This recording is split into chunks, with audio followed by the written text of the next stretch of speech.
समस्तीपुर जिले के दलसिंहसराय प्रखंड के केवटा गांव के वार्ड नंबर 4 स्थित आंगनबाड़ी केंद्र संख्या 120 पर गत बुधवार को विश्वनाथ राय की 4 वर्षीय पुत्री प्रीति कुमार की संदिग्ध परिस्थिति में हुई मौत के बाद आज गुरुवार को एसडीओ विष्णुदेव मंडल ने आंगनबाड़ी केंद्र का जायजा लिया। साथ ही घटनाओं के बारे में सहायिका सेविका से पूछताछ किया।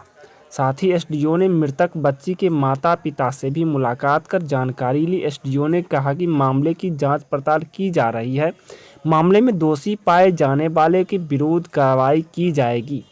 मौके पर अंचलाधिकारी अमरनाथ चौधरी, प्रखंड विकास पदाधिकारी वीरेंद्र कुमार सिंह, बाल विकास परियोजना पदाधिकारी अमर ज्योति, आंगनबाड़ी पर्यवेक्षिका मिनी शिखा, थाना अध्यक्ष प्रवीण मिश्रा आदि मौजूद थे। बताते चलें कि उक्त बच्ची की तबीयत कल बिगड़ जाने से उसकी मौत हो गई थी, जिसको लेकर परिजनों एवं ग्रामीणों ने दोषियों के विरुद्ध कार्रवाई की लेकर 3 घंटे तक सड़क जाम कर रखा था।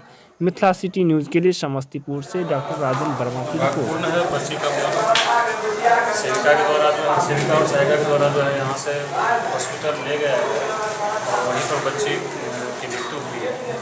कहीं न कहीं किसी न किसी का लापरवाही पर परिलक्षित होता है। यह जांच का विषय है। वो जांच करके जो भी होगा, जो भी इसमें दोषी पाया जाएगा उसके विरुद्ध कार्रवाई की